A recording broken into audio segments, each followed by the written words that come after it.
ರಾಜಕೀಯ ಎದುರಾಳಿಗಳನ್ನ ಮಟ್ಟ ಹಾಕಲು ಅವರ ಬಳಿ ಎಚ್ಐವಿ ಸೋಂಕಿತರನ್ನ ಕಳಿಸಿ ಹನಿ ಟ್ರ್ಯಾಪ್ ಬಲೆಗೆ ಬೀಳಿಸುತ್ತಿದ್ರು ಎಂಬುದಾಗಿ ಆರ್ಆರ್ ನಗರ ಕ್ಷೇತ್ರದ ಬಿಜೆಪಿ ಶಾಸಕ ಮುನಿರತ್ನ ಅವರ ಮೇಲೆ ಗಂಭೀರ ಆರೋಪವೊಂದು ಕೇಳಿ ಬಂದಿದೆ. ಇನ್ಸ್ಪೆಕ್ಟರ್ಗಳು, ಸ್ಥಳೀಯ ಜನಪ್ರತಿನಿಧಿಗಳು, ಕಾರ್ಪೊರೇಟರ್ ಸೇರಿ ರಾಜಕೀಯ ಎದುರಾಳಿಗಳ ಹಣಿಯಲು ಅವರ ಬಳಿಗೆ ಎಚ್ಐವಿ ಸೋಂಕಿತರನ್ನ ಕಳಿಸುವ ಮೂಲಕ ಹನಿ ಟ್ರ್ಯಾಪ್ ಮಾಡ್ತಾ ಇದ್ರು. ಮುನಿರತ್ನ ಅವರ ಬಳಿ ಹಲವರ ಖಾಸಗಿ ಅಶ್ಲೀಲ ವಿಡಿಯೋಗಳಿವೆ ಎಂದು ಸಂತ್ರಸ್ತ ಮಹಿಳೆಯು ಆರೋಪಿಸಿದ್ದಾರೆ. ಸೆಪ್ಟೆಂಬರ್ 19ರಂದು ಸಂತ್ರಸ್ತೆ ನೀಡಿರುವ ದೂರಿನ ಪ್ರಕಾರ ರಾಜಕೀಯ ಎದುರಾಳಿಗಳ ಹಣಿಯಲು ಶಾಸಕ ಮುನಿರತ್ನ ಹನಿ ಟ್ರ್ಯಾಪ್ ಷಡ್ಯಂತ್ರವನ್ನ ಹೂಡ್ತಾ ಇದ್ರು.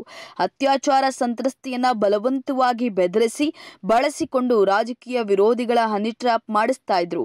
ಅತ್ಯಾಚಾರದ ವಿಡಿಯೋಗಳ ಮಾಡಿಟ್ಟುಕೊಂಡು ಹಲವರಿಗೆ ಬೆದರಿಕೆ ಹಾಕ್ತಾ ಇದ್ರು. ಹನಿ ಟ್ರ್ಯಾಪ್ಗೆ ಅಮಾಯಕ ಎಚ್ಐವಿ ಸೋಂಕಿತರನ್ನ ಬಳಸಲಾಗ್ತಿತ್ತು ಎಂದು ಸಂತ್ರಸ್ತೆ ದೂರಿನಲ್ಲಿ ಉಲ್ಲೇಖಿಸಿದ್ದಾರೆ.